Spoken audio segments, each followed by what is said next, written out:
Peace in the streets. I go through a big dance on Sunday.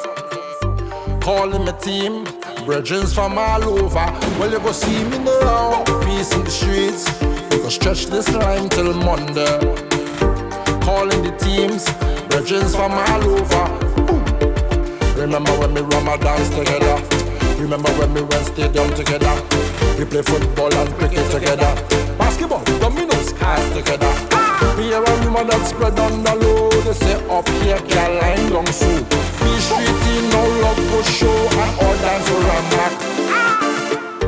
Peace in the streets. I go through a big dance on Sunday. Calling my team, brethrens from all over. Well, you go see me now. Peace in the streets. We go stretch this line till Monday. Calling the teams, brethrens from all over. John, linking together. Big Ton, linking together. Belly Road, linking together. Brethrens from all over. Sea Lots, linking together. B-Tom, linking together. Mova, linking together. Brethrens from all over. When we say boom, peace in the streets. I go through a big dance on Sunday. Calling my team, brethrens from all over. Well, you go see me now. Peace in the streets. We go stretch this line till Monday. Calling the teams, brethrens from all over. Remember when we run our dance together? Remember when we went stadium together? We play football and cricket together. Basketball, dominoes, cards together. Me hear a rumor that spread on the low. They say up here, Caroline long so. Be street in no love go show and all dance around back. Peace in the streets. I go through a big dance on Sunday. Calling my team, brethrens from all over. Well, you go see me now. Peace in the streets. We go stretch this line till Monday. Calling the teams, brethrens from all over. Peace in the streets. We go stretch this line till Monday. Calling the team, brethrens from all over. Well, you go see me now. Peace in the streets. Peace in the streets. It's peace in the streets. Peace in the streets. Nah. Peace in the streets. Show a big dance on Sunday. The sound of Benjai kicking off things tonight. A track called Peace in the Streets. Greetings and salutations to one and all. Welcome to the night shift with DJ Kevin Stew. A real talk night. Remember when we run our dance together? Remember when we went stadium together? I want to say big ups to each and everyone locked in right now. Basketball, those on TuneIn Radio. The night shift with DJ Kevin Stew. Much love to you. Up here, Caroline long. Big ups to the massive out of New Jersey. NIE Radio. Remember, you can catch New Jersey's finest, the Motivator, every Thursday and Saturday. Thursdays is called Double Trouble Thursday. Peace in the streets. We go stretch this line till Monday. Calling the teams. Happens at 9 p.m. Eastern. John. Saturdays, Motivation Saturdays. Linking together. Happen at 1 p.m. Eastern. It's from all over. See lots. Linking together. Much love to those who are hailing out of New York. Linking together. Locked in with Reggae Pulse Radio. Big ups, Buck. I go through a big dance on Sunday. Calling my team, brethrens from all over. Well, you go see me now. Much love to those out of locked in with those out of Florida. Calling the teams, brethrens on the Foundation Radio Network, ClintonLindsay.com. Remember when we run our dance together? Remember when we went stadium together? We play football and cricket together. Basketball, dominoes, cards together. Me hear a rumor that spread. Mr. Lindsay is available every day at noon. Be street in no love go show and all dance around back. Peace in the streets. I go through a big dance on Sunday. I want to say big ups to those who are locked in on PEMGTV.com. Well, you go see me now. Peace in the streets. We go stretch this line till Monday. Calling the teams, brethrens from those on Zeno FM, those who are locked in on Facebook Live, those in Clubhouse. Much love to you. Bridges from all over. Well, you go see me now. Peace in the streets. Peace in the streets. You know, I need to double check and see what time the DJ Buck is on. Buck. Peace in the streets. Show a big dance on Sunday. Calling the team. Bridges from all over. You're on a Monday nights? No, you're not. It's not Monday nights. There's a Friday night. You have a Friday night, don't it, Buck? You go see me now. Peace in the streets. Go stretch this line. Yeah, I know. I should be ashamed of myself. All of the teams. Bridges from all over. Don't worry, I'll have it for you guys next time. Big ton. I give you my word. Belly road. Linking together. Bridges from all over. I want to say thank you to my affiliates. Linking together. And thank you to my segment sponsors. Linking together. Pulse Media Group and being in the moment is priceless. Give them a link. Streets. I go through a big dance on Sunday. They handle your videos, your photos, your streaming, your advertising. Bridges from all. Everything you see on kevinstew.com and more. Peace in the streets. Go stretch. They have a church service, a wedding, a funeral, a party, a graduation, a seminar. Bridges from all. You name it. Once it's an event that you want to stream live on a secure platform, whether it is yours or theirs, Let's stay down together. We play football and cricket together. they have the solution for you. Eyes together. Me and a rumor that spread on the low. Give them a call, 754-999-1140. Be straight in all love. Tell them Kevin Stew sent you. I'm back. Peace in the streets. Thank you to Althea and her Healing Heavenly Hands. Sunday. Althea is a licensed massage therapist that comes to you operating out of Broad County, North Miami-Dade and South Palm Beach counties. Calling my team. Bridges from Give her a call, 954-655-9000. Peace in the streets. Or email her at thealata@att.net. Calling the teams. Bridges from all over. John, linking together. Big ton, linking together. Althea only has one request outside of paying her. It's called the Kevin Stew clause. Linking together. And that says, Come please get off her table and go sleep somewhere else when she's done. together. Bridges from all over. Simple as that.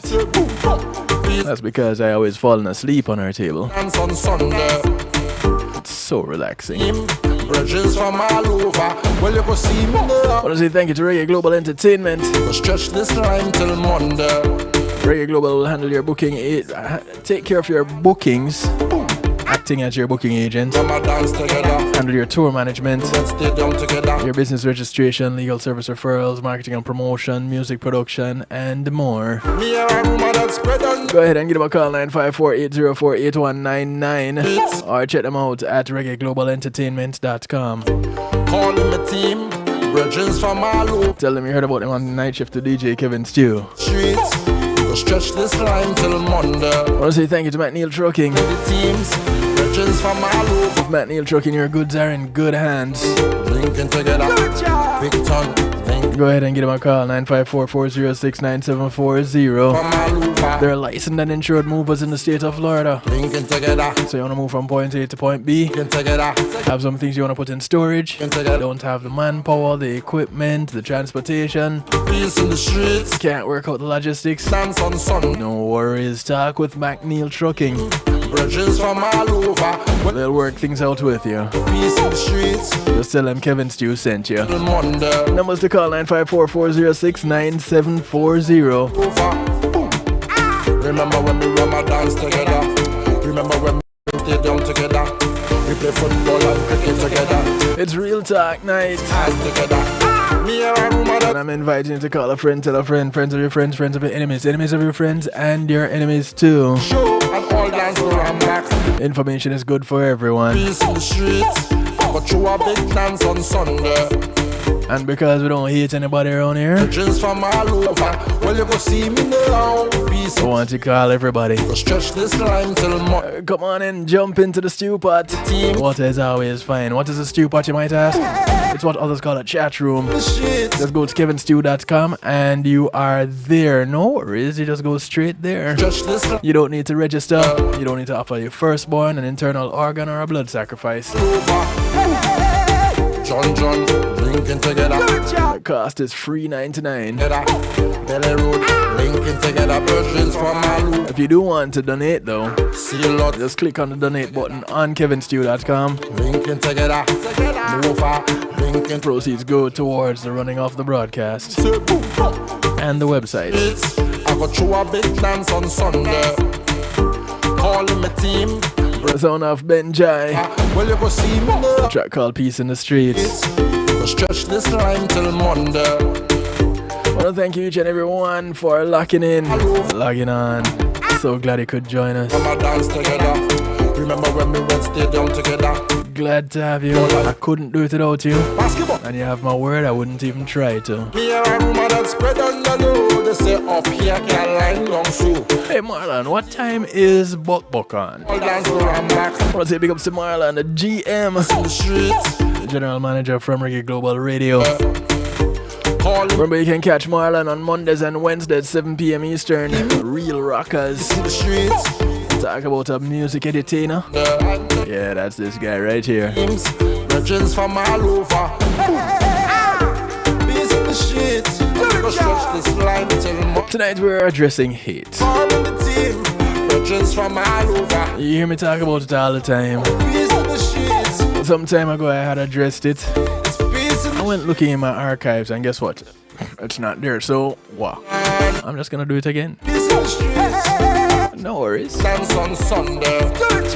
If you missed it the first time, you get a chance to give your input this time.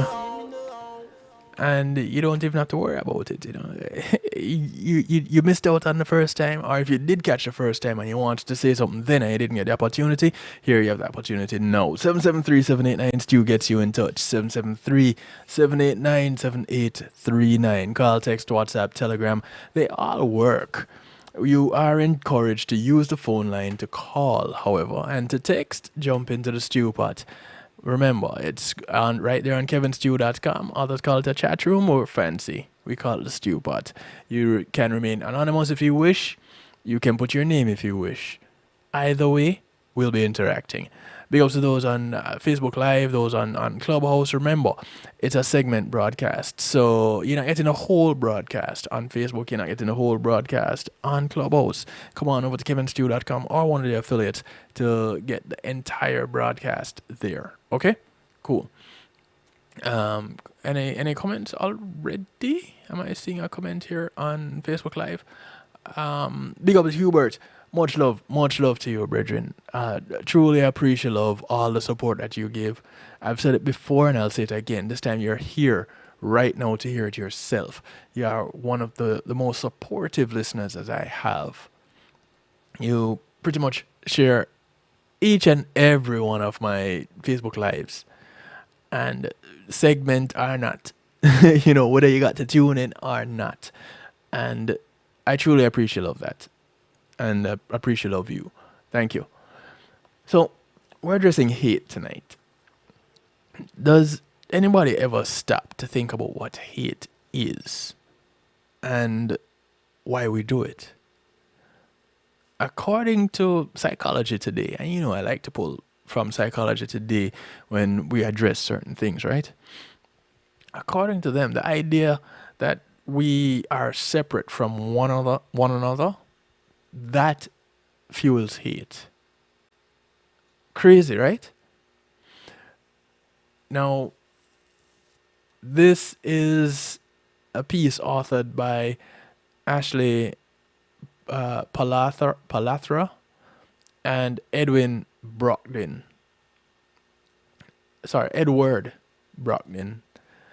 And they're saying one common misconception fuels much of the hatred, violence, and misery in our world. One common misconception. And it even threatens our very existence as a species. It is the idea that we are separate from one another.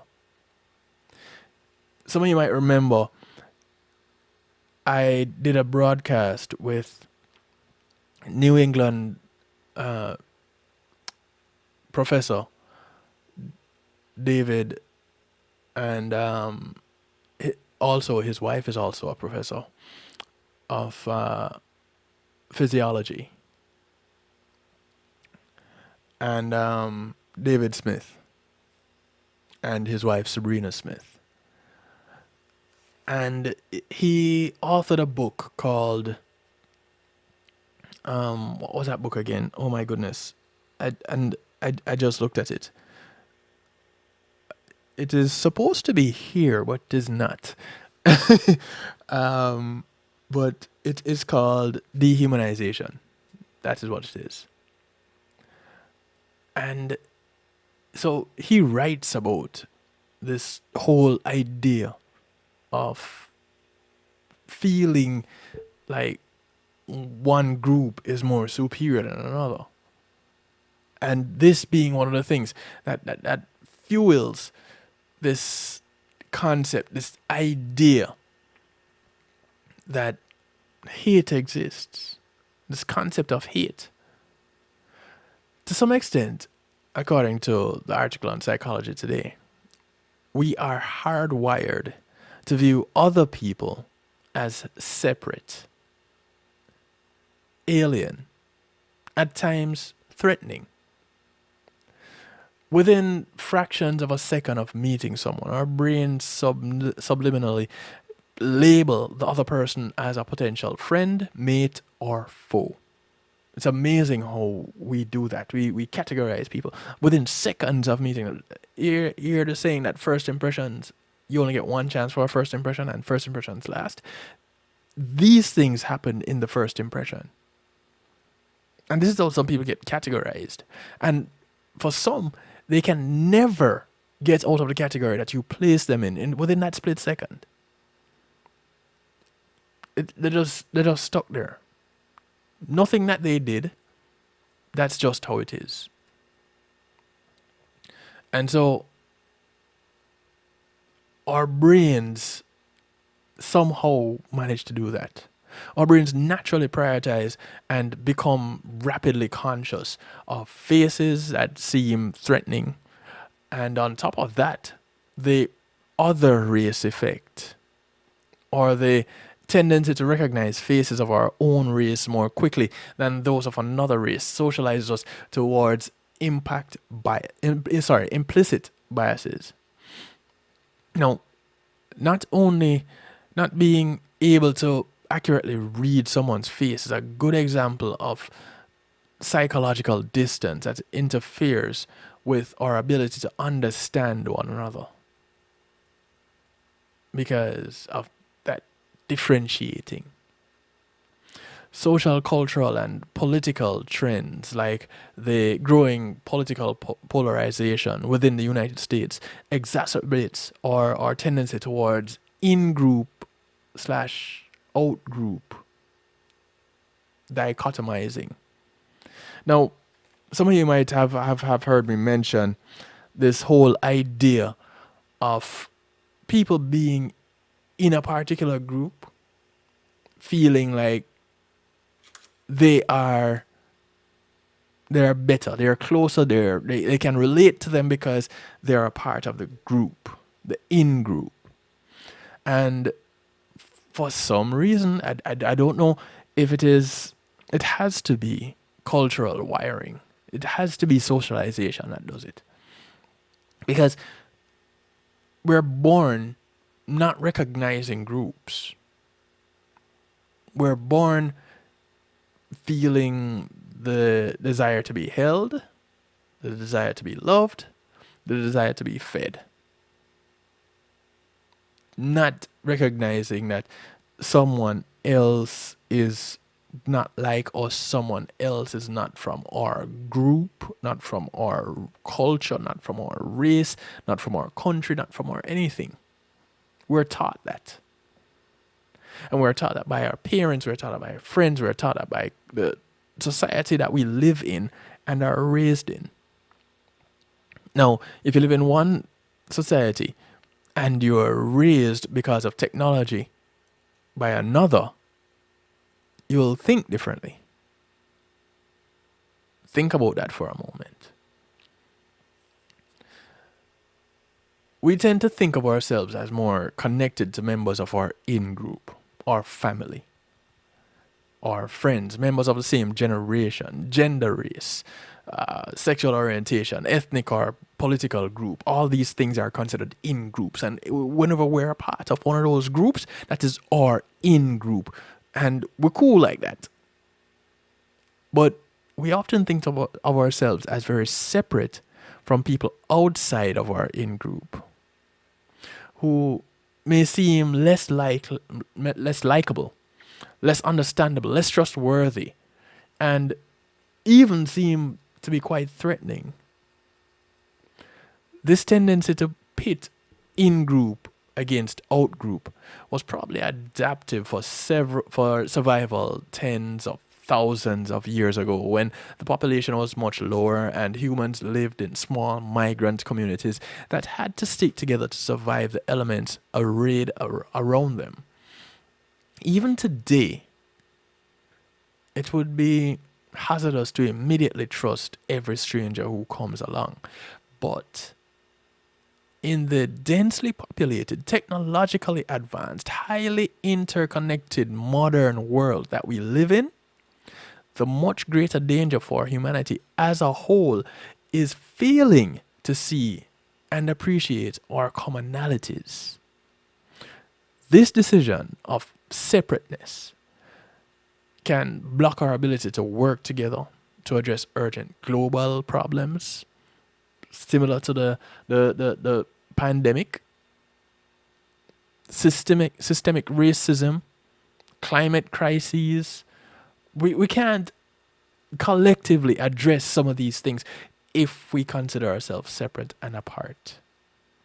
No, the misconception of separateness in the most extreme form feeds into instances of hatred and violence, like the horrifying incidents of mass shootings or police brutality that seem relentless. How often do we see it? Just this past month, it happened twice in the United States. Mass killings.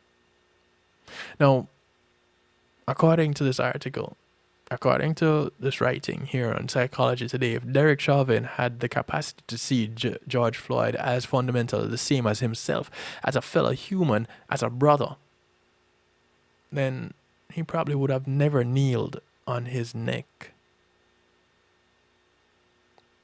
Now, this article says Derek Chauvin murdered George Floyd. I've seen evidence to prove otherwise. But that's for another broadcast, and y'all can check and see what the other broadcast. I did do another broadcast on that, and you can check the archives to find that. If you want to know what it is, you can reach out to me, 773-789-STEW. Drop me a line, shoot me a text, give me a call, and we can talk about it. But that's not even the issue tonight. Greetings, 3664. Welcome to the broadcast. The reality is that we are deeply interconnected with each other. Deeply. And that as humans, we are very much like each other. At the level of our genomes, we are more than 99% the same as another person, regardless of our race or ethnicity. And at the level of our basic human needs, thoughts, and emotions, we are extremely similar. What our world urgently needs today is a greater emphasis on tolerating and valuing our differences. That is where we fall short. While also appreciating how interconnected we are in that valuing of our differences. Again, if we've talked any at all, if you've heard me talk on anything relating to this matter, any at all, you would hear me mention some of these very issues. Hey Dora, how are you doing, my friend? How are things down there in Brazil? Much love to the Radio Crystal Gospel family. Truly appreciate of you guys down there. Big ups to you. Yeah, hugs to you too, my dear. Hugs to you too.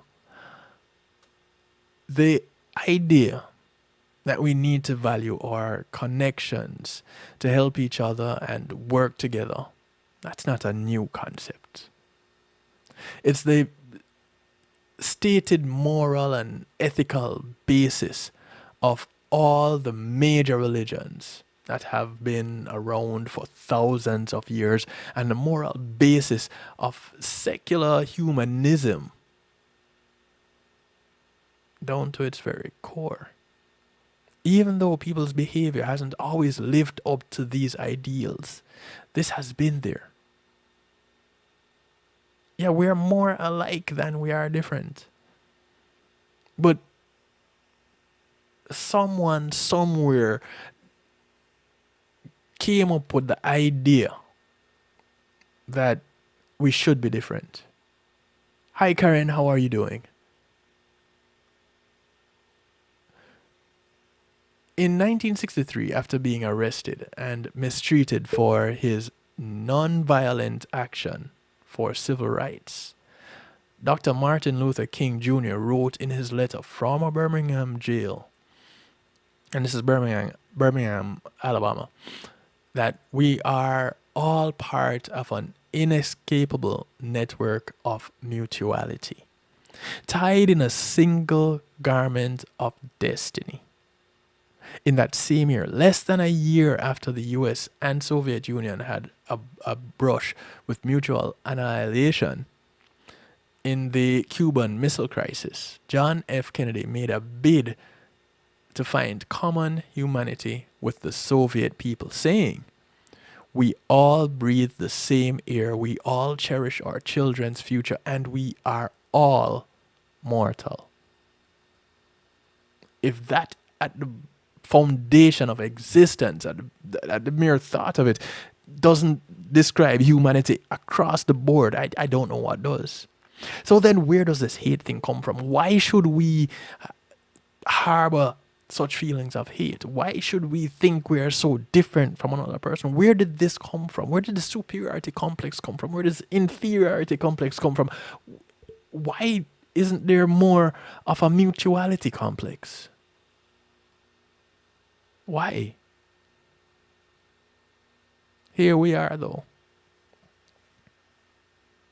several years later, struggling with the fallout from our failures to see our deep connections to one another. It seems that we are squandering valuable time and we face imminent existential issues that can only be addressed through connectedness and cooperative action. Yet, in many ways, the world seems to be going in the opposite direction, becoming more polarized each passing day. To benefit whom? To benefit what? Comment here in the stew pot. I think we've been so conditioned to look for the differences in others that leads to hate others because of those differences. But what is this hate? What fuels it? What drives it? Why does it exist? Where did it come from? Does anybody have those answers? Those are the answers that I've been looking for forever. I have yet to find. But yet still, we come across news that seem to be the hit. Very sensationalized. You know, we look at the war in the Ukraine. We look at that being no different from the world wars. When you really think about it, at the core of it, which war? Which war can you think of where people are not saying, we are this and they are that? Which war? Pick one in the Bible. Pick one in any religious book. Pick one in any history book. Where did that come from? What can we as individuals do? What could possibly help us? According to psychologists today, even though we have a reflexive tendency to see others as alien and threatening, we have an opposite tendency that is also somewhat hardwired in our brains. Our inherent capacity to connect. It is this capacity which can be very powerful that we have to prioritize. We can't push that to the side anymore. We need to foster and develop that. And we need to extend it beyond our close inner circle. Our well-being, our survival, our mere existence as a species depends on just that. Because then we're less likely to be killing each other, because it would be more like killing ourselves. How much do we hate ourselves so? Again, there's that word, hate. Now, those of you that have been listening to me, have been following me, have been interacting with me for the last, I don't know, about 5 years, just about 3 to 5 years, somewhere, would have heard me telling people, and it is a motto. When you go to kevinstew.com, it's one of the very first things that you see. Because it is the place where you're encouraged to have acceptance through enlightenment. And over again, you'll hear me use those words. Have acceptance through enlightenment.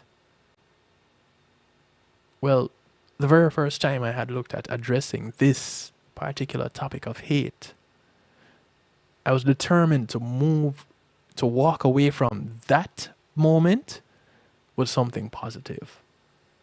And as we go into this first break, this is the first positive thought I'm going to leave you with. And this will be the recurring positive thought that I will leave you with at each point. To have acceptance through enlightenment. Because we're so blinded by the whole concept that we are in an in-group over here, and anybody else that is not a part of this group is an out-group, and as an outsider, you're a threat. When there's no such thing, except when we create it. Because collectively, we are stronger. If you take a bunch of matchsticks and you bundle them together, you realize that it's almost impossible to break them. But individually, they snap. Just like that. We're stronger together. And if you blindfold everyone, we all look the same. When you need an organ transplant, they all look the same. Except for the few organs that are different because of environmental factors, those that live in the higher elevations in places like Mexico, they have larger lungs because the air is thinner. And as such, they have evolved to be able to maximize the amount of air that they have at high altitude. You know, there are these environmental factors that leads to evolutionary change. But at the core of it all, where's our difference? Why then should we feel like we should be separate from one another? If at the very core of our existence, if at the cellular level, we are all the same, you can't really tell. Why then should there be a difference? Why then do we have the opportunity to hate? And so we have to ask the question, why do we love to hate? When we come back from the break, we see what answers we can get to that. Call your friends, tell your friends, friends of your friends, friends of your enemies, enemies of your friends, and your enemies too. Because, hey, according to what we've learned already so far tonight, we are all the same. So call everybody. Information is good for everyone. We all put on our underwear the same way, 1 foot at a time, right? Well, those that wear it. But whatever it is that you're wearing, if you put it on, and I'm going to put it on, chances are we're going to do it the same way. We all take breath the same way. We inhale so that we can use up the oxygen, and we exhale so that we can expel carbon dioxide. It all happens for each and every one of us alive the same way. So why do we hate ourselves? Because essentially that's what it is. And why do we love to do it? When we come back from the break, we talk about that some more.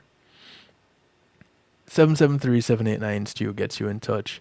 And I do encourage you to use the number. Don't be shy. Those of you that are locked in on Clubhouse, those of you on Facebook Live, this is where we're going to part company. Again, don't be shy. Come on over. Have a comment here. Vani. Serious food for thought. Thank you. Welcome to the broadcast. Thank you much. Do use the link that is pinned in the comment section. Those of you on Facebook Live, those of you on Clubhouse, the link is in the description. It's kevinstew.com. Come on over. Be a part of the broadcast. Still, you can watch over there on kevinstew.com. You can listen if that's all that you want to do. The tune-in link is there. You can listen to the broadcast live on kevinstew.com. You have two methods to watch the broadcast live. There is the player above the stew pot, which is what others call a chat room, and there's the YouTube player below the chat. Either one works.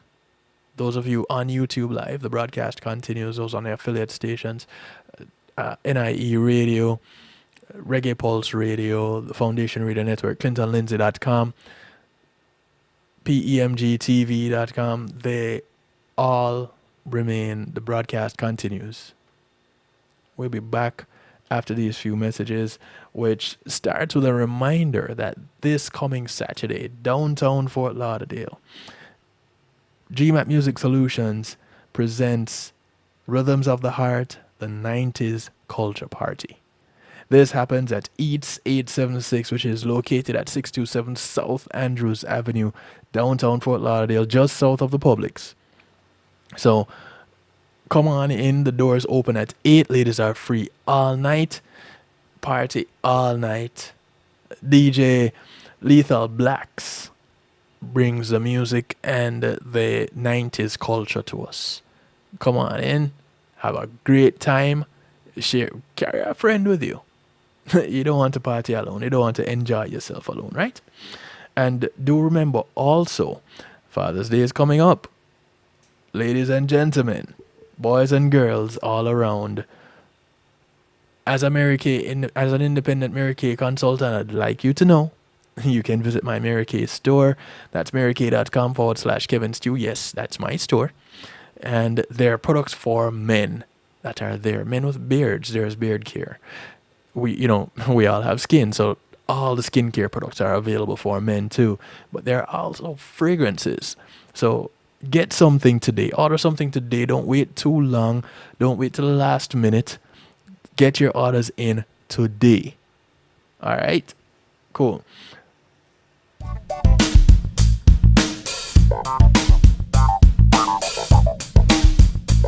Quality Media Group, innovative streaming and recording, has done it again.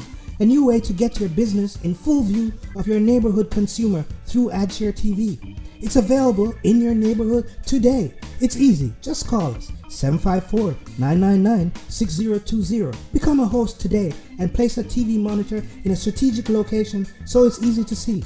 Get a 1-minute video ad or longer that plays anywhere in our network. Can't be a host? No problem. For a few dollars, we'll run your 30-second video ad. A host can run announcement specials like buy one get one free or discount ads. Let's turn your flyers into a 30-second video with music. or a voiceover, or let us create and run your video ad with a spokesperson. Take advantage of our early enrollment discount. Join us today. Your ad will be seen at least 30 times per day in your AdShare TV neighborhood. It's easy. Just call us 754-999-6020. AdShare TV, part of Pulse Media Group.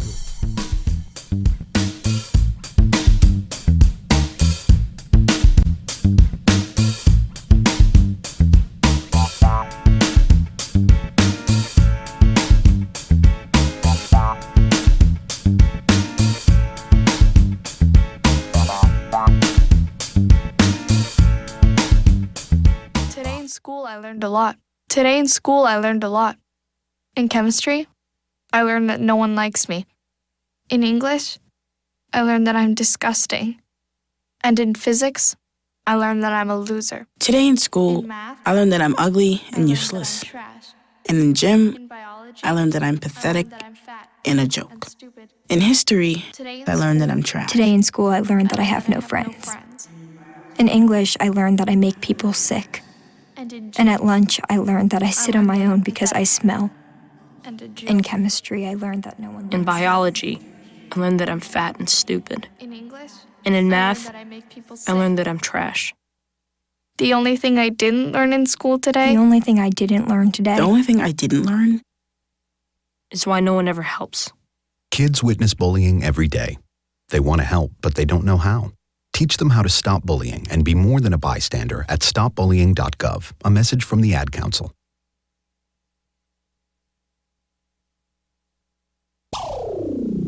Reggae Global Entertainment presents the brand new self-titled album from Yishka with 9 great songs. Oh, baby, let me love you. Oh, baby. Be grateful for life. Be grateful for life. Shake you down. Girl, I wanna shake you What else can I do? What else can I do? Babe, come over. Baby, come over. My. It's our time. It's our time. You know I love you. For your love. For your love. I would do anything. I'm falling. I'm falling. In love again. Yishka. 9 great songs. Available on all streaming platforms. You sure look good tonight. Available now. Hey, I'm representing for DJ Kevin Stew, working on the night shift radio show. Won't go changing like the weather, just to please the devil never. Will DJ Kevin Stew sell his soul?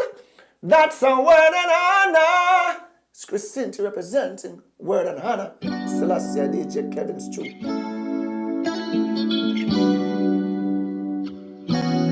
Make me feel so good.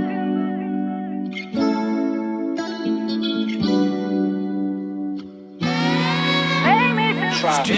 Our busy bars are packed. I'm lost in the crowd. There you are standing in the back. Can't hear what you're saying 'cause the music's so loud. Come take my hand. Let's dance. Tonight's your chance. Make me feel so good.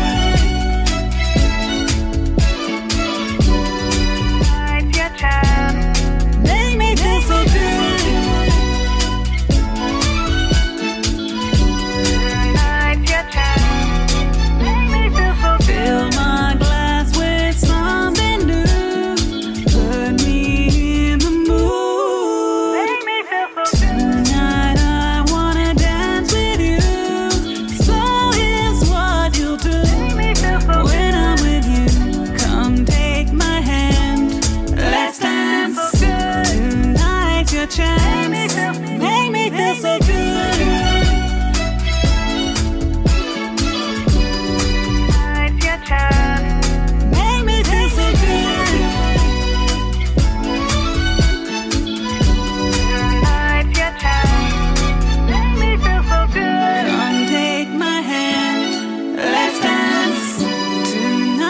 your chance. Make me feel so good. Come take my hand. Let's dance. Tonight's your chance. Make me feel so good. Let's dance. Make me feel so good. The sound of Rachel David Lee bringing us back from the break. The track called Make Me Feel So Good. Make me feel so good. Think of how good you'd feel if you moved away from separating yourself from everyone else. Crazy, right? Make me feel so good. Comment here in the stew, but I also think that we have not been encouraged to value those differences and really get to know and appreciate love. Thank you for using my word. Appreciate love others because of those differences.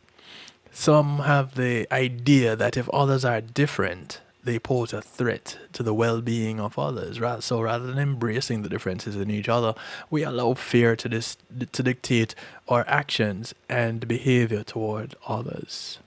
Fear. Amazing, this little four-letter word, what it can do to us, isn't it? We may also see the behaviors or actions of others as things we don't like about ourselves. And rather than accepting those behaviors, we find it easier to transfer those feelings onto others. So we're projecting. We discover something about ourselves, and instead of embracing it and saying this is who I am, and finding others, because let's face it, none of us are yet to find some unique characteristic about ourselves or trait that is so unique to us that nobody else in the world has it. And if anybody has, please identify yourself. I'd love to meet you.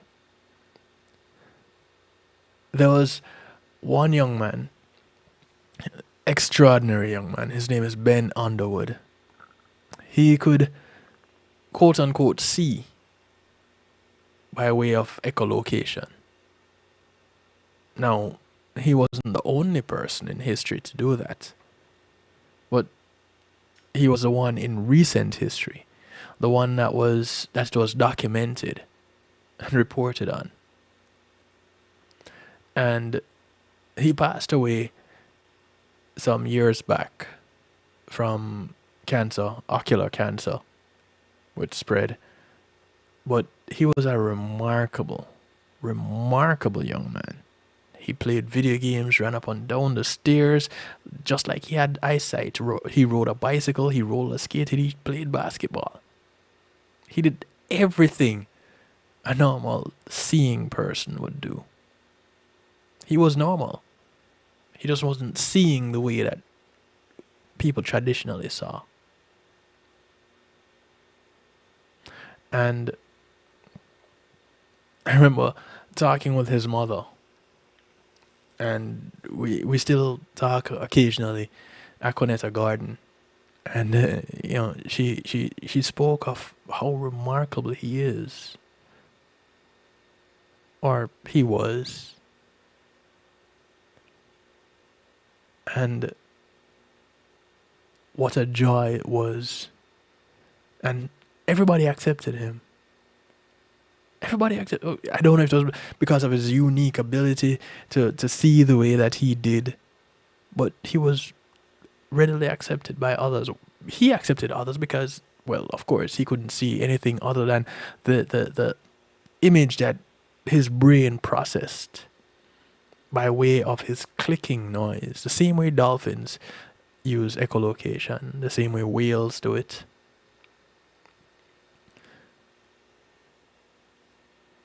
This is pretty much what we need to do. We need to be blind to what we see and use something else. Develop some other senses. This writer, his name is Mike Brooks is his name, wrote another article in Psychology Today, which asks the question, why do we love to hate? Because hate is one of those things that is considered so negative, but yet still we're all drawn to it. You ever notice? It's like a moth to the flame. A moth, I guess it doesn't know that it's going to die if it flies into the fire, but yet still it does it anyway. It does this dance with death, really. And it is exposed. And those creatures that feed on moths, that's where they go to find them. And so they expose themselves, but they do so freely. Martyrs, I guess. But Mike Brooks wrote, one of my favorite sayings is, hatred is the poison we drink hoping the other person will die. And there are different versions of it, replacing hatred with resentment or anger or holding on to anger. But the origins of this little bit of wisdom are sketchy, murky at best, but might have been inspired by the writings of a 5th century Buddhist monk by the name of Buddhaghosa. And in discussing anger, he said, by doing this, you are like a man who wants to hit another and picks up a burning ember or excrement in his hand, and so first burns himself or makes himself stink. Maybe that's how we need to look at what what hate is. It's something that will hurt us before it hurts someone else, before it hurts the person to whom it is directed. There is truth to the statement regardless of who originally said it. Yet it cannot be absolutely true, because this complicated world does not work in dualistic or all or nothing way. It just doesn't. One can always think of exceptions and create straw man arrangements or arguments. You know, we hated Adolf Hitler and the Nazis, and we used to hate them, or we used hate to defeat them. You know, that kind of a thing. We hate people that kill, but yet still we kill them because they killed. Still, most of us consider feelings such as anger, resentment, and hatred to be negative emotions. We all want to be happy in life and don't want to suffer. We can't be happy when we're filled with feelings such as anger, hatred, and resentment. Can we? So, why do we seem to curiously be drawn to hating others? If you look at the media headlines on both the right and left wing politics, we seem to love to hate. Why? And I love the fact that Mike Brooks asked the question, why? Because it's one of my favorite questions. Emotions evolve for a reason.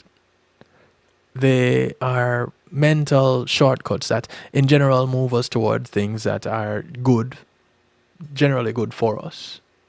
You know, caring relationships, pleasurable experiences, things like that. And away from things that are bad for us, like mistreatment by others, poisonous snakes, things like that.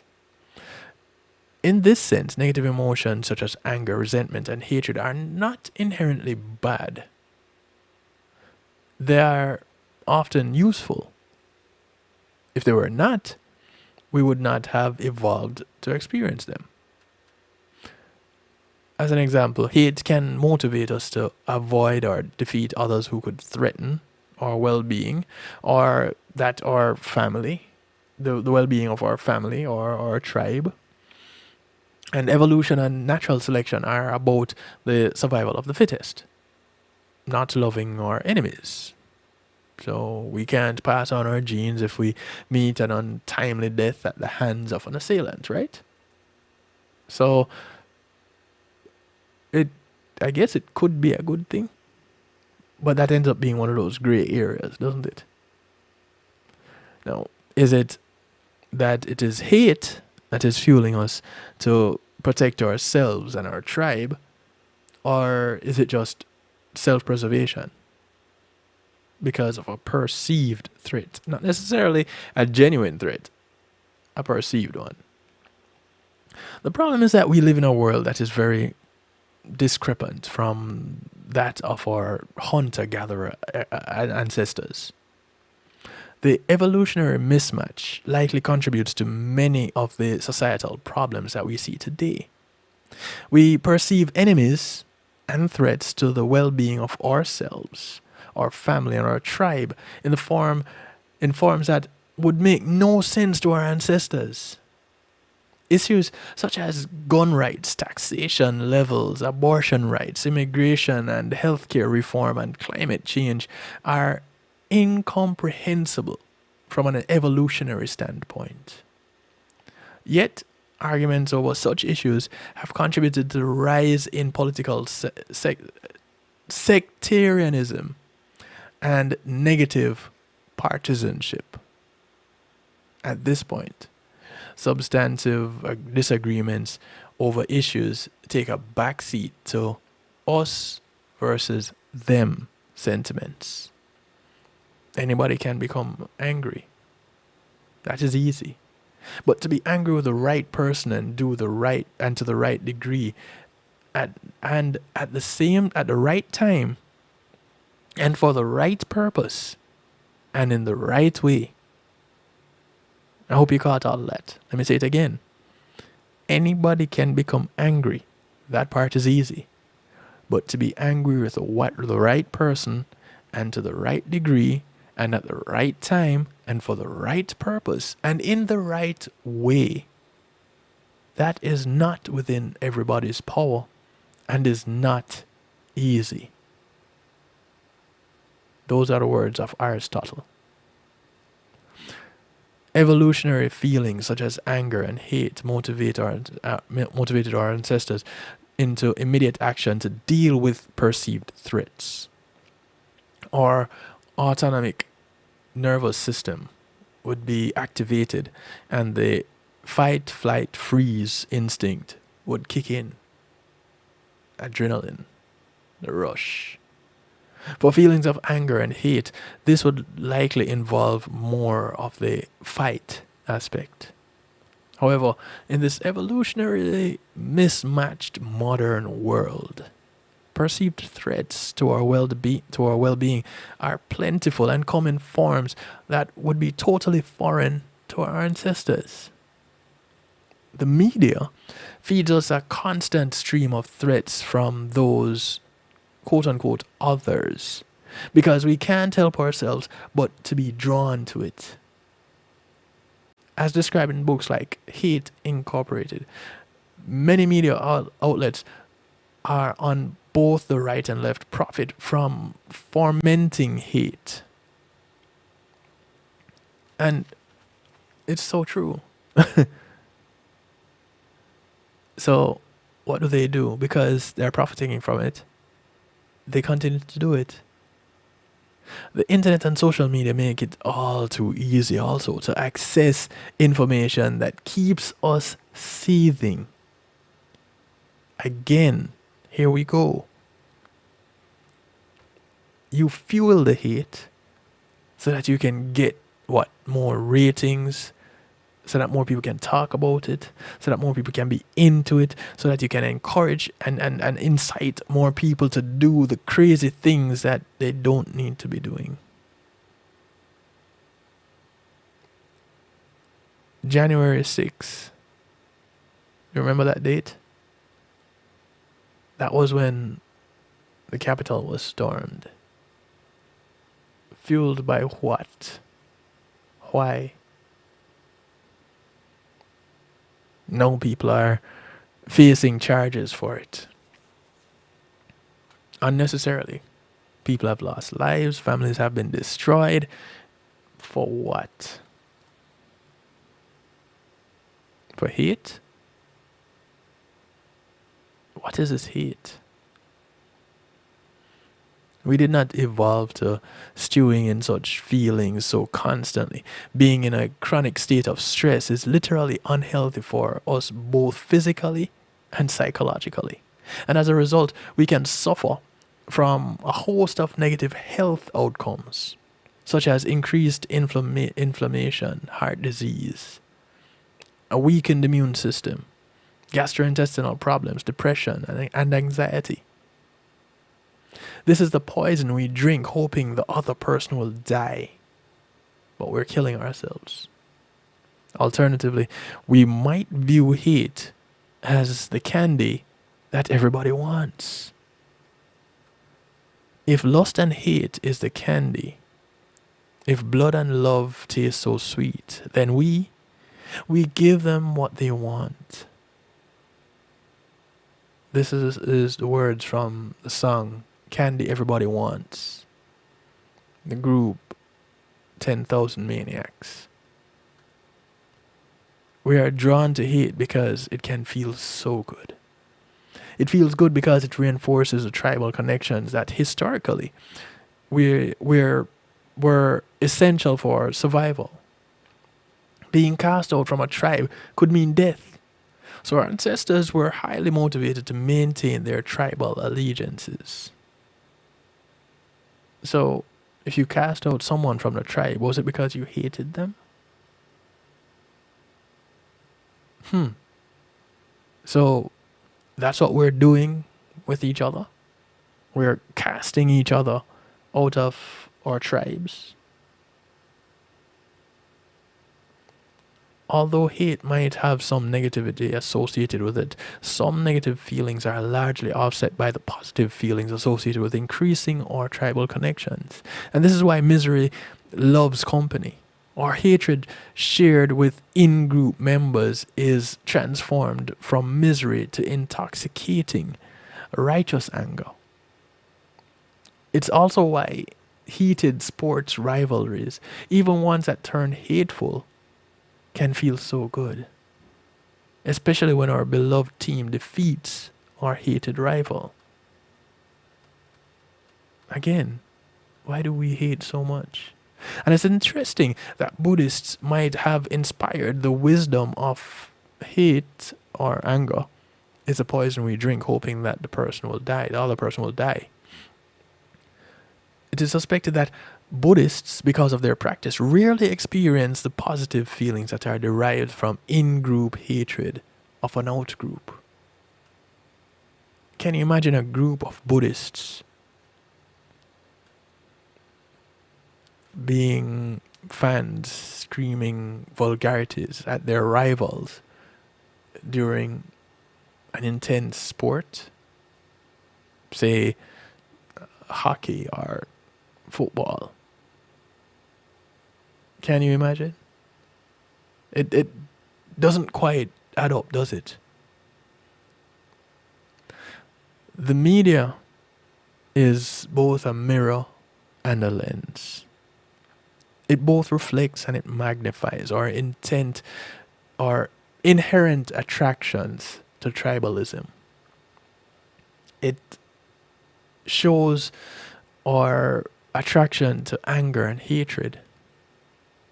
As Natalie Merchant from 10,000 Maniacs sings, the media provides the candy that everybody wants. However, like eating too much candy, the rising levels of anger and hate that we are seeing are unhealthy for us as individuals and as a society.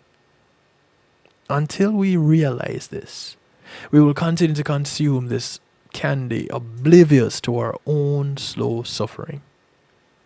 Importantly, this does not mean we all sing Kumbaya and give up on addressing very real problems we have in our society.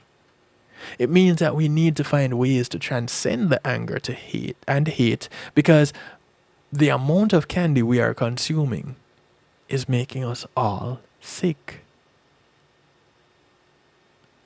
Think on those things for a moment. Let that stew. No pun intended.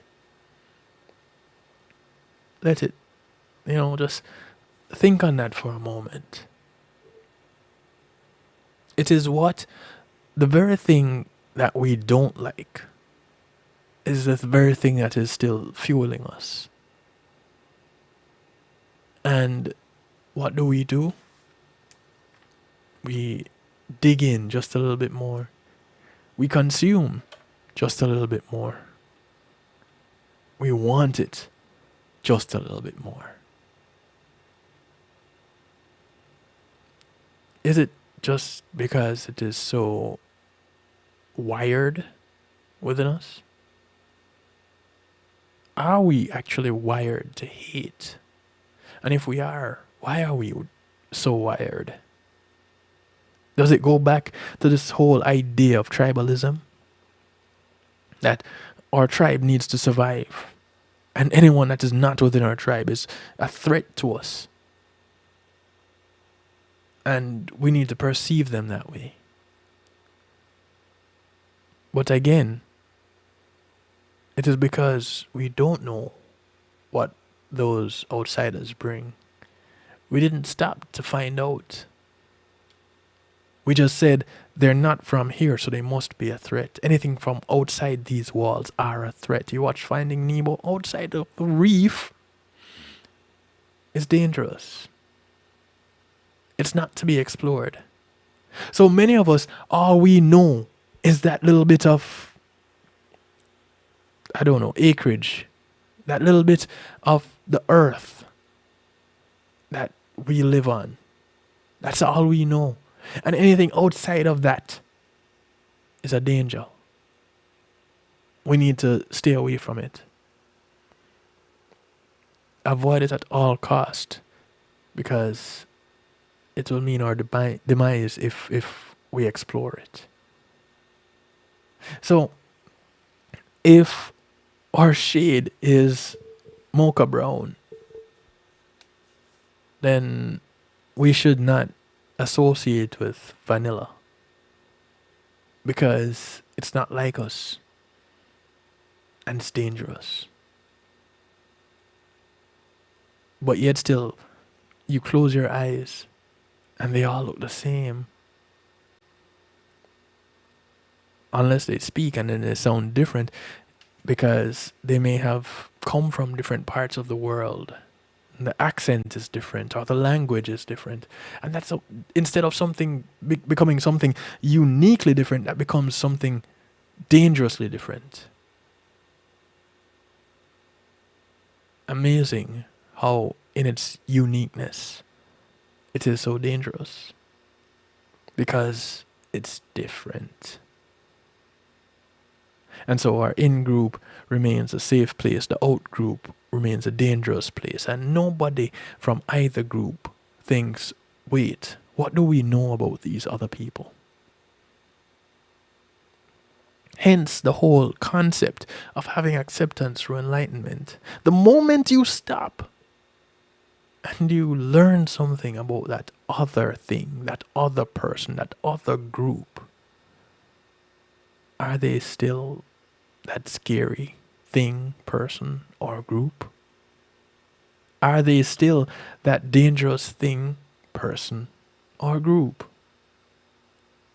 Know that you have either learned something about them, or you have both learned something about each other.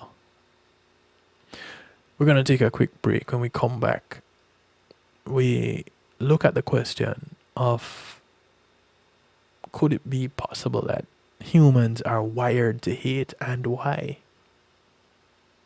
Call your friends, tell your friends. Tell everybody. Friends of your friends, friends of your enemies, enemies of your friends, and your enemies too. It's a night shift with DJ Kevin Stew's Real Talk Night, and we're looking at hate. One of those topics that we could go on talking about all night and other nights to come. We're going to try to cover as much of the information as we can tonight, though. Give me a call, 773-789-STEW, 773-789-7839. Share your views. Let me hear what you have to say. How you feel about hate. Let's talk about it. We'll be right back. Matthew 28:19 says, "Go ye therefore and teach all nations."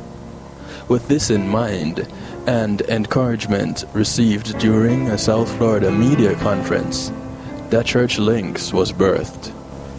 The Church Links is an interdenominational worship service portal for churches, providing the tools to spread the word through technology in a cost-effective way. The Church Links, www.dahchurchlinx.com. Your links to worship and praise.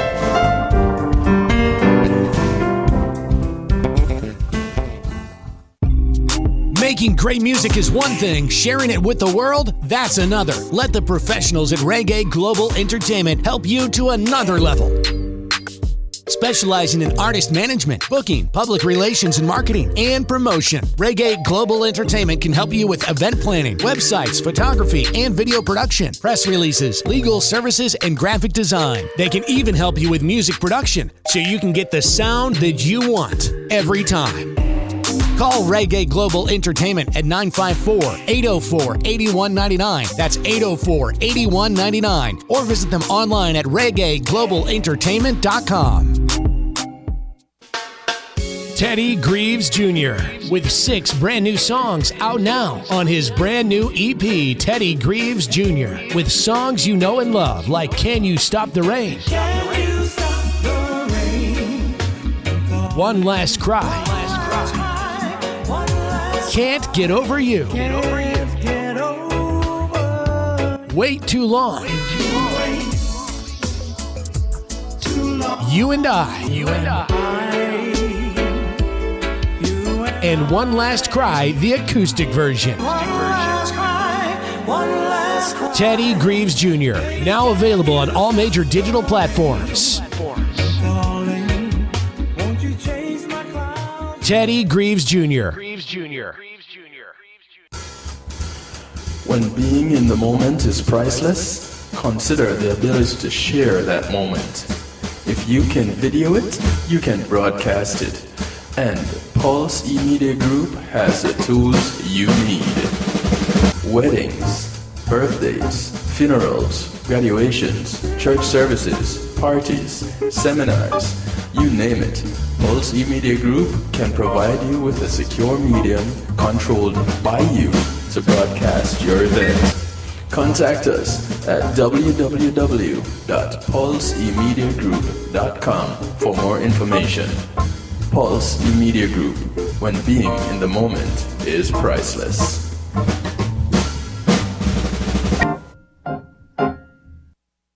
Yes. Akar Mantino, I'm making notes right now. You are locked in to DJ Kevin Stew on the night shift. I'll never leave your side, I'll be here when you call. And there's no judgment, you don't have to be scared at all. If your world comes crashing down, one thing will remain true, that I will always be here watching over you. You are a champion, you are a king, and all the power of the universe dwells within you. You must have confidence, 'cause you're made to win. And if ever you can't hear my voice, just listen inward. I'll give you my ear so you can feel free to talk. Express your ideas and let me hear all your thoughts. And whatever goes down, you can always come to me. 'Cause whether father or friend, whatever you need, I'll be.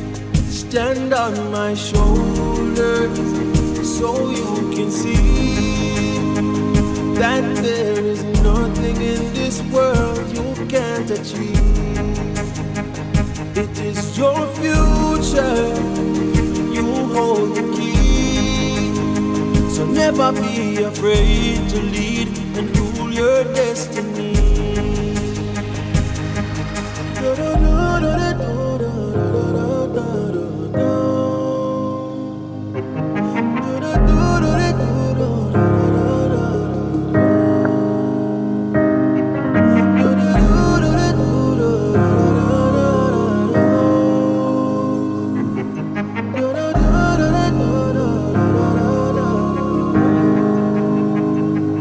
Watch out for friends who will try to take away what you've earned.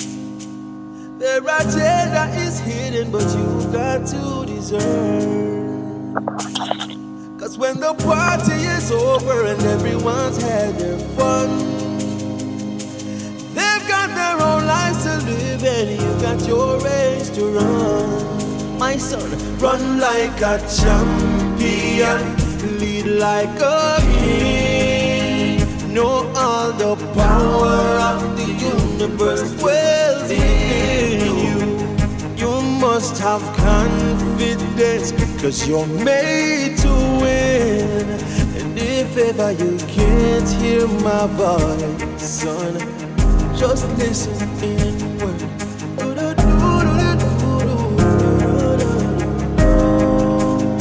If ever you can't hear my voice, just listen inward. The sound of Korik. New music from him, track called I'll Be Here. Recorded and released just in time for Father's Day. A tribute to inspired by his children. This is Korik. But there are no charges due. Still in return, there's just one thing that I want you to do. Take care of each other as I took care of you. Can you imagine if collectively we did just that? Took care of each other the way a parent took care of us. You know, forget the in crowd, out crowd, in group, out group. Jamaicans, Americans, Canadians, French, Germans, Russian, Ukrainian. Just people. And we just take care of each other. Is that such a far-fetched concept? Is that so hard to do? Welcome back to the broadcast. It's Real Talk right here on the night shift of DJ Kevin Stew. And tonight we're addressing hate. Not hate being the acronym for the motto on kevinstew.com, where you're encouraged to have acceptance through enlightenment. That's what on kevinstew.com, that's what it means. That's the acronym hate. Not the word hate. The acronym is have acceptance through enlightenment. We have a caller. Greetings and salutations to you. Greetings. And I've been tuning into the broadcast since the beginning. And thank you. You know, based on the information that you've presented, my mind keeps going back to when we were,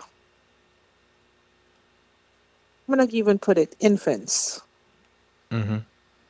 Moving from infancy into toddlers. We would go and we would play with other children our age.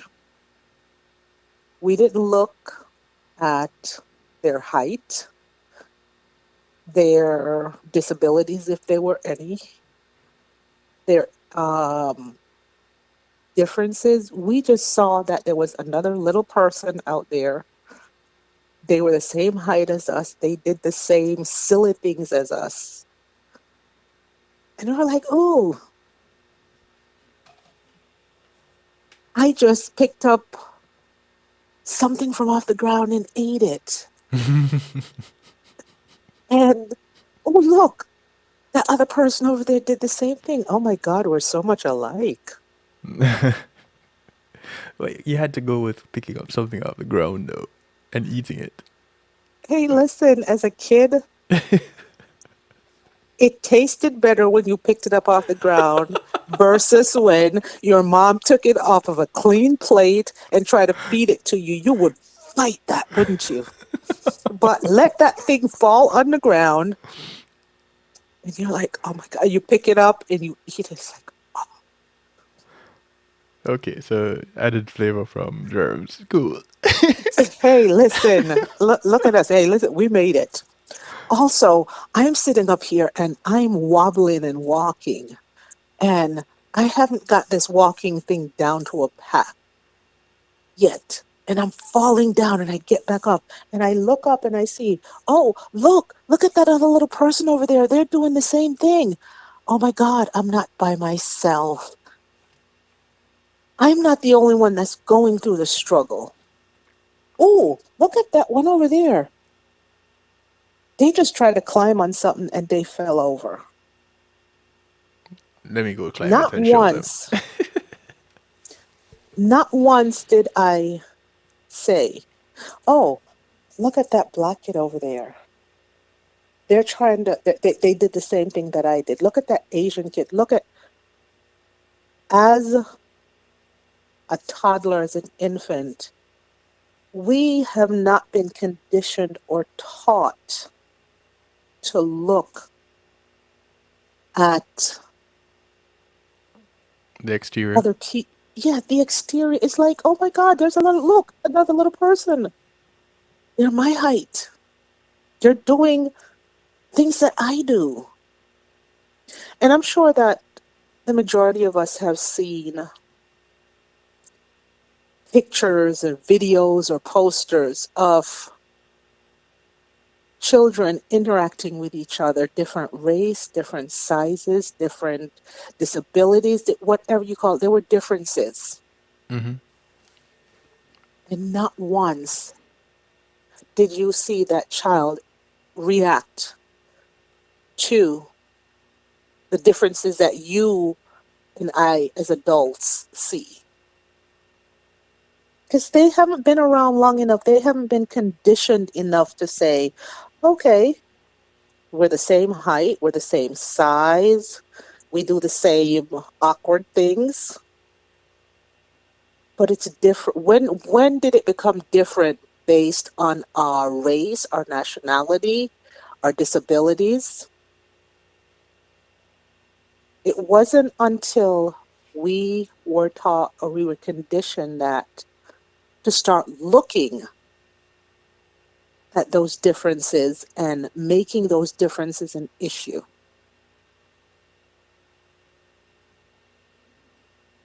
The question though is the why. That is the recurring question. Why do we do it? Because that's how we've been conditioned. But, and we have to go back to those who conditioned us. And okay, before we became conditioned and before those biases were ingrained in us, the ones who did it, that's how they were taught. That's how they were conditioned. So they just automatically think that, you know what, this is how my parents did it.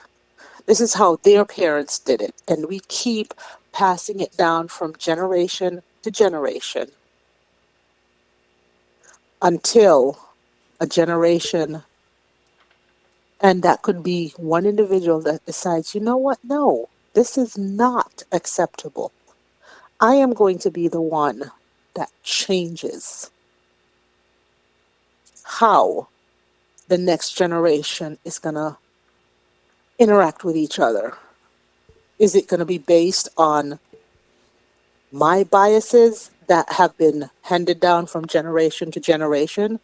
Or is it going to be based on what I actually see in that person? taking away all of the cultural, the racial biases that I know that has been there. Am I going to pass that same information on to my children? Or am I going to allow them to discover, still guiding them, but not influencing them? I'm not sure if that makes much sense. You're guiding someone, but you're not. without Yes. influencing. Okay. So you're leaving them to formulate their own opinions and their own judgments based Yes. on their experience. Okay, cool. Yeah.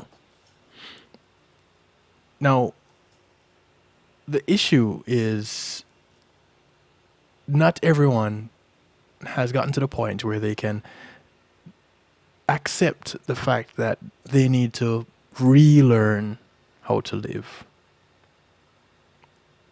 They have to either relearn or unlearn, whichever way anyone wants to classify it. I think you have to unlearn before you can relearn. That's how I look at it. Okay. Everything that I was taught about prejudice, about differences, about fear, about hatred, I wasn't able to relearn, because me trying to learn something new when there was that old thing still stuck in my brain and my mentality, it was difficult. And that's where the fear came in. Like, oh my gosh, there's something different. How am I going to do this? How am I going to accept this? This is not right, because it's not what I was comfortable with. I had to literally make myself uncomfortable with being comfortable. Was it easy? Oh my gosh, it was the scariest time in my life. But is that a one-time thing, though? No. Did it happen to me? Was it a one-time thing that got me to that position where I was in? No. Is it a No. one-time thing where you have to become uncomfortable in your comfort? I am still becoming uncomfortable with being comfortable. And this is what I explain, and I'm gonna go off topic for a little bit. Okay. With someone who is trying to lose weight. Okay. My question to them is, how long did it take you to gain the weight? You did not go to bed last night being this way and wake up in the morning being another way. How do you expect to unlearn those behaviors overnight? It didn't happen overnight. So how do you expect to reverse those behaviors overnight? The process. It is, it's a process, and it's an ongoing process. And even though you think that, oh, I learned this today, trying to implement it, if you still have that mentality that, okay, I learned this today, I'm going to implement it, and this is how it's going to be. No. You are going to mess up time and time and time again. And do you know how you're going to fail? Is if each time you mess up, you don't start over and you don't refresh, you don't regroup and be like, okay, I said I was going to do this today, or this was supposed to happen today. I didn't accomplish it. Let me work towards it tomorrow. Yeah. So it's an ongoing process. It's not something that you did not put on those 20 pounds in overnight, or in 2 days, or in a week, 2 weeks. So how are you going to expect to take it off in such a short period of time? That's not how the human brain, the human mind, the human body, that is not how we're programmed. So the concept of hate, it's going to take some time to get over hate as we know it. Yes. I'm all for that. You weren't born knowing how to hate. You weren't born knowing how to allow the differences in others to be an issue. But that's not entirely true, because our ancestors, because of the whole tribal living, recognize that in order to stay safe, in order for the tribe to continue, they had to be aware and wary of anyone from the outside. So if an outsider were approaching, then they would have to be seen as a perceived threat before anything else. The difference came with learning whether or not that outsider is a threat. It's an actual threat. And I understand what you're saying. And I guess we're looking at it from two different perspectives. I'm looking at it from the individual. Mm-hmm. And even though your ancestors may have had their reasons for being the way they were, I was born today. Right. Tomorrow, so, I did not just automatically accept or I wasn't automatically I didn't wake up tomorrow morning and say, okay, this is the way my ancestors were, so therefore this is the way I have to be. I had to grow and I had to learn and I had to be taught those behaviors. Right. And I'm saying, but although you mentioned that wasn't just a part of us, so there are some things that over time, because of evolution, it's kind of ingrained in us as we appear on the scene, as we are born, we come into this world with certain levels of awareness. The thing is, when it comes to the hate aspect, and this is what I take from it, when it comes to the hate, we definitely are taught how to hate more than how to love. Yes. But it's not to say that hating is the opposite of loving. It's not, because the opposite of love is indifference. So here we are, and we have developed this level of dislike, this level of hate for this other person, this other group. And as the dictionary defines it, hate is one or a combination of intense hostility and aversion, usually deriving from fear, anger, and fear, anger, or sense of injury, or extreme dislike or disgust, or a systemic and especially politically exploited expression of hatred.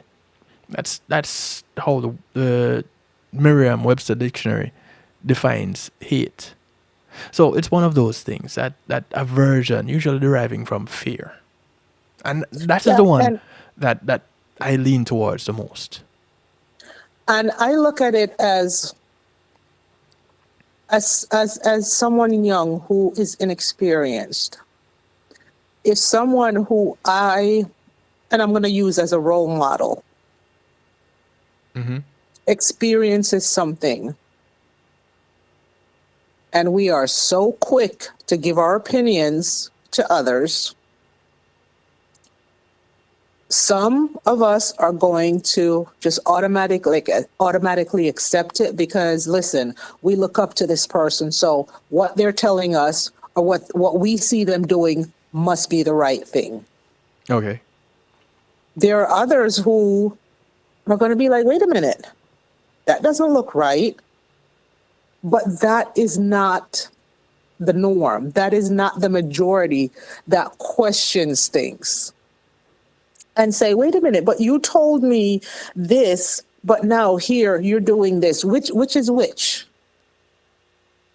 Not all of us are going to be like, okay, well, daddy or mommy or whoever, you told me to do this, but then here you are doing this.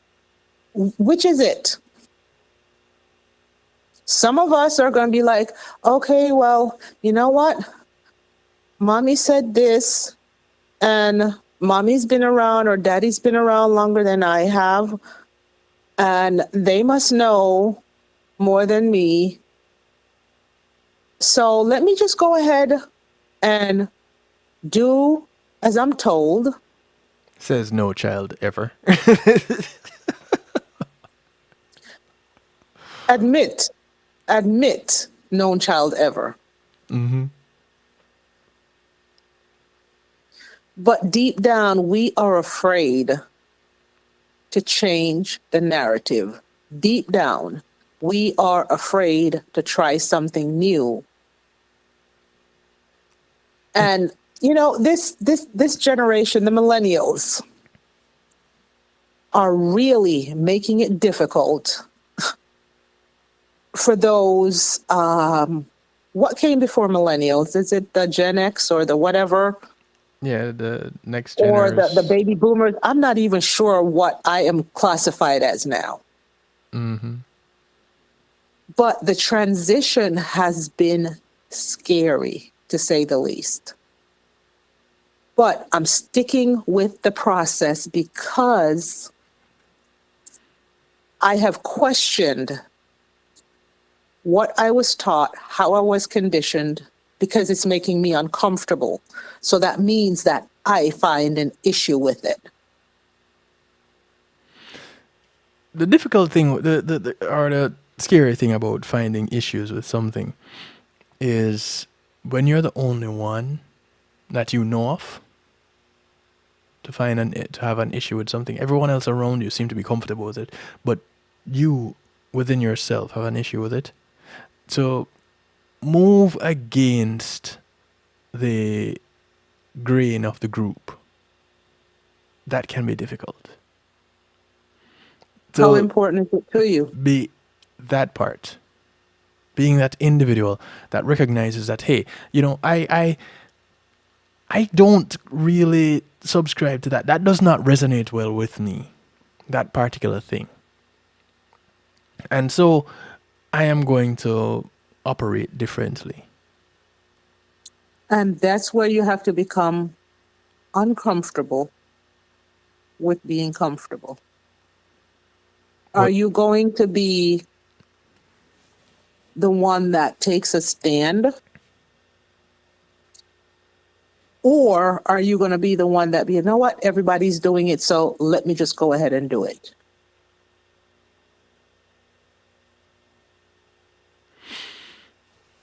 Are you going to be an individual, or are you just going to fall in with everybody else? Follow the masses? Well, that's where we have to look inside ourselves, look within ourselves, and go, wait a minute. As a child, I've questioned every single person in authority.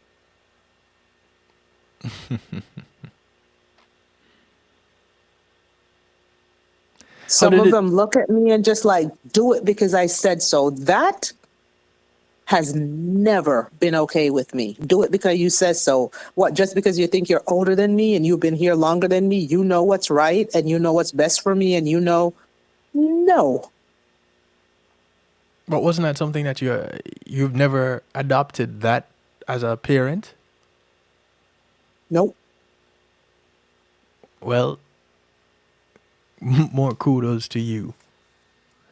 Because many of us, that is how... Did I get that way overnight? No. Because I knew how I was as a child. I had questions. Yes. And no matter who I went to, the answers that they gave me still had me asking more questions. And this is something that I have said. I am going to be the one that breaks the generational curse, whether it be about disseminating information to my children whether it be being different, whether it's speaking up or being totally honest and being accused of being disrespectful or not respecting my elders. No, I'm not going to accept something just because you have been here longer than me and you tell me this is the way it is. If it doesn't make sense, I am going to question it. And when my kids came to me, I was like, oh my God, no, don't ask me this question because I'm not comfortable with it. What happens if I tell them the wrong thing? Or what happens if I keep living my life the same way and it's not the right way? I always had questions. Well, you have to determine, or you have to figure out what is right versus what is wrong. There's right for me.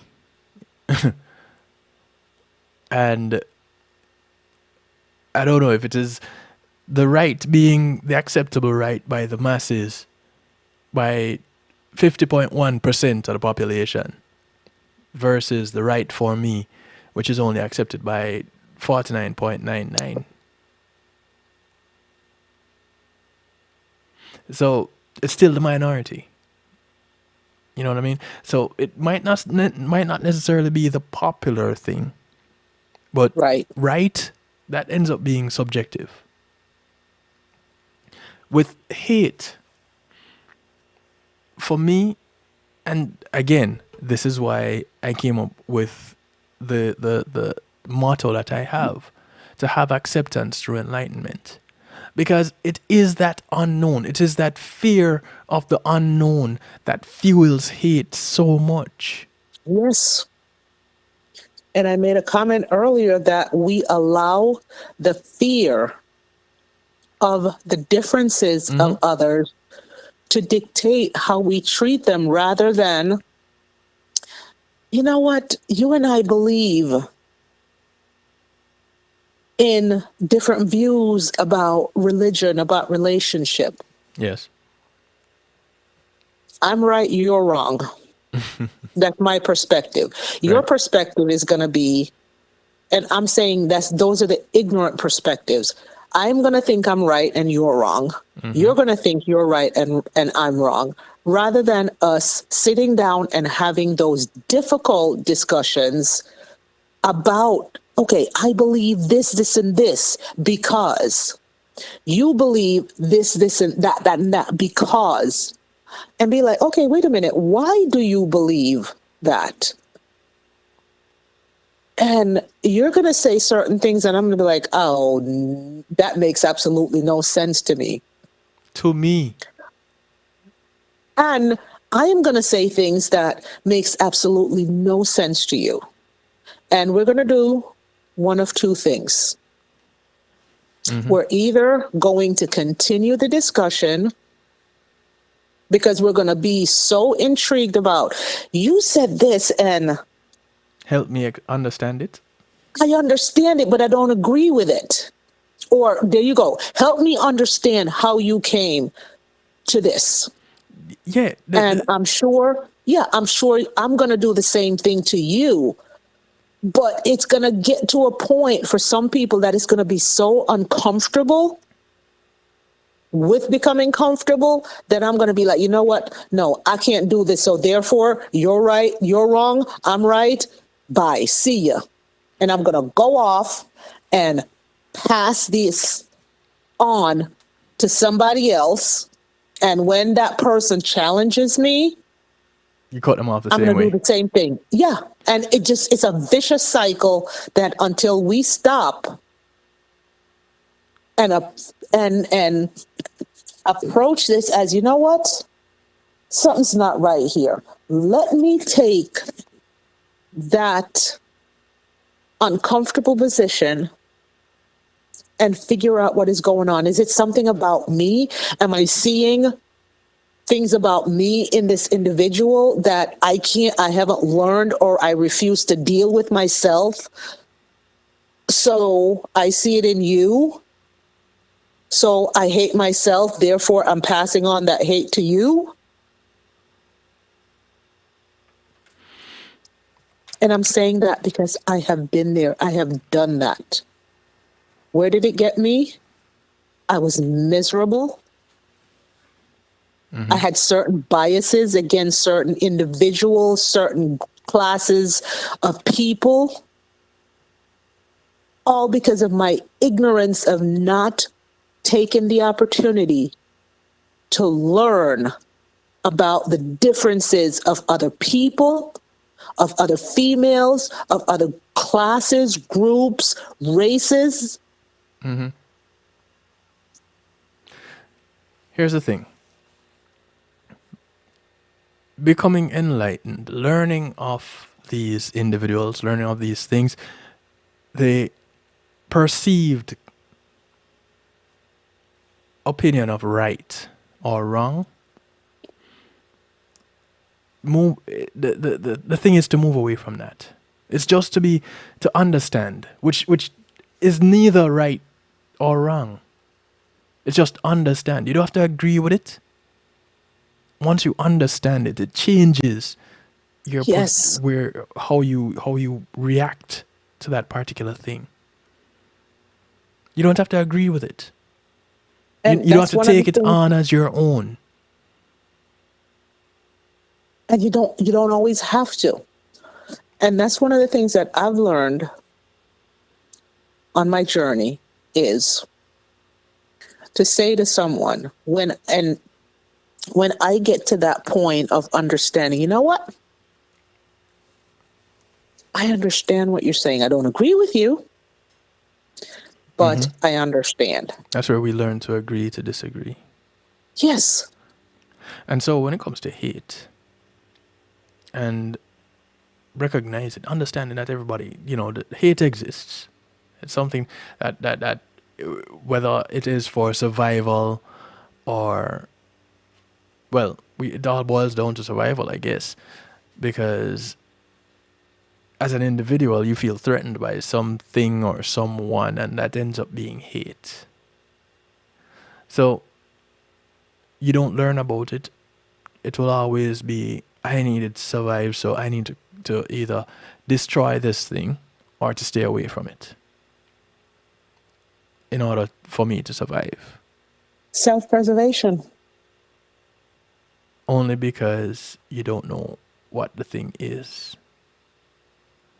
Now, when you stop and you learn about the thing, if you decide that, hey, this is still a threat to me, then fine.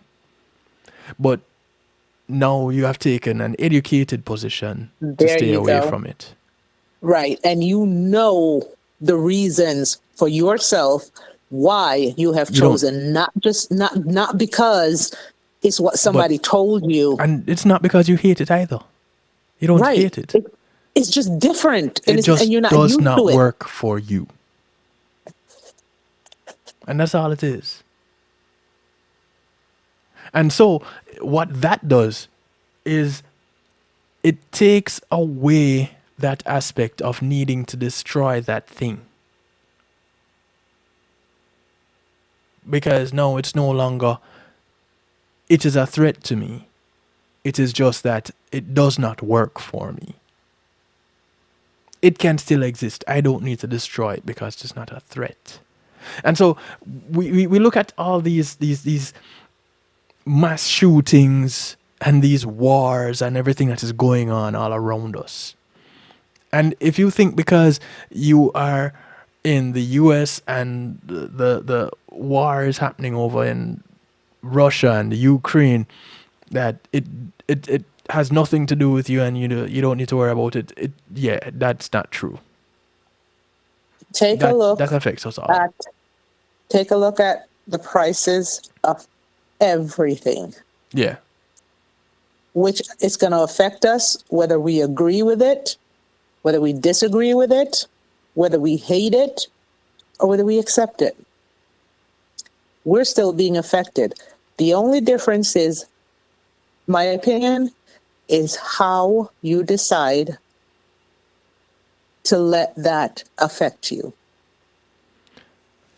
It's going to affect you either way, whether negatively or positively. Is how you deal with it.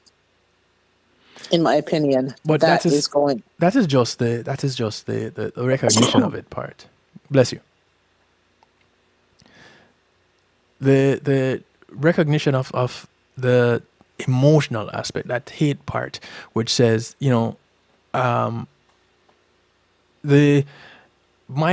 country needs to get involved because it has all these smart bombs and all this weaponry, all this artillery, and to go and just annihilate the Russians. I hate them. Well, you don't know what the Russians are going through. You don't know. You know what the Ukrainians are going through based on the information that you're given by mass media. You don't know much about what the Russians are going through because nobody's really paying attention to what the Russians are saying, because in this they're the aggressors. And so because many of us feel it for the quote unquote underdog, we might say, boy, we hate those oppressors, especially if you have experienced oppression yourself. Yes. And so it ends up being a perpetual cycle. But we don't stop to even apply what it was that we experienced as the oppressed. Those of us who have faced oppression and applied it to a particular group. One may not have anything to do with the other. It may not. But the fact that if you're not in communication with them, how then do you communicate? How then do you get to a point of acceptance? How then do you get to a point of enlightenment unless you start to apply some of the things that are that you know of yourself, applying that to someone else? And this is where that empathy comes in, as you mentioned earlier. You don't need to know someone to really be empathetic. No. So, and the thing about it is that some of us don't take the time to do the work or to put in the work to accomplish that. We just we are, how do they put it? We just want everything done now. We don't want to have to go through the work. We don't want to have to take the instant gratification. That's the term I was looking for. We have become an instant gratification society that, all right, there's a problem. I want it fixed now. I don't want to have to go through therapy. I don't want to have to take the time to understand where you're coming from, to better understand what you're going through. It's a me thing. It's no longer an us. We just automatically think that, you know what? This is what is going on with me right now. I am the only one going through this. Nobody else is going through it. Therefore, nobody else will understand. And I just want it done now. Here's the problem with that, though. Remember, like I said, I'm not just saying this. Yeah. I have done this and I have been there. That's why I'm able to, and that's one of the reasons why I'm like, okay, I just can't just sit back and for those who are listening, this is a person who everything that I have spoken about tonight, I have done it. Mm-hmm. You come from a place of experience, a point of view of having an experience, and that changes everything. When you have taken the time out to do some of the work, when you have taken the time out to be in an uncomfortable position, when you have taken the time out to become enlightened, it changes how you accept things. My life now is not what it used to be 3-4 years ago.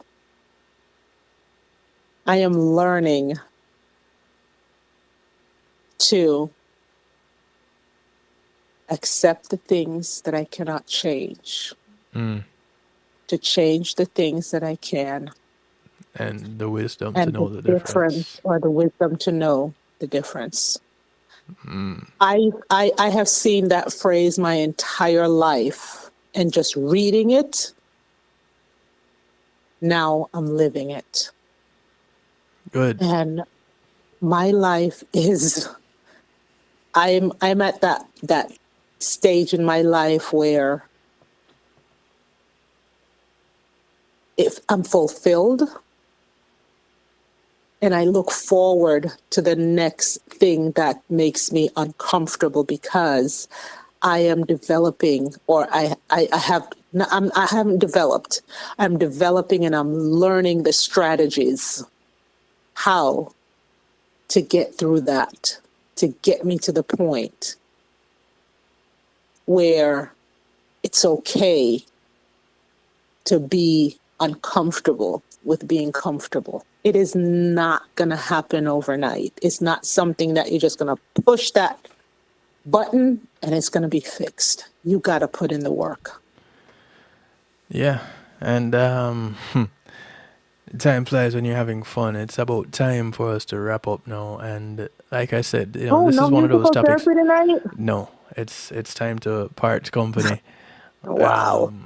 And like I said, this is one of those topics that you don't just touch on and you cover it. It's one of those that we're probably going to have to revisit it. But I want to thank all the affiliates, thank all the sponsors, and to remind everyone, look out for members of your community. Your community is not just development that you live in, but it spreads far and wide.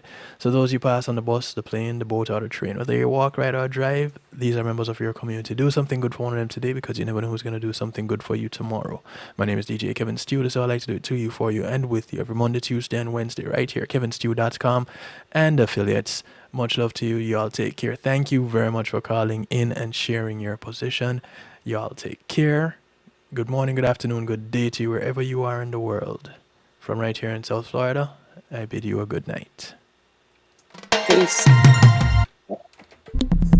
Greetings and salutations, one and all. You're invited to tune in to the Night Shift with DJ Kevin Stew. It airs on Mondays with Community and Finance, Tuesdays with Healthy Love, and Wednesdays with Real Talk from 10 p.m. to midnight Eastern Time. Come spend some time interacting in the stew pot where we keep things bubbling and wind down in musical therapy. The Night Shift with DJ Kevin Stew is on kevinstew.com, where you're encouraged to have acceptance through enlightenment.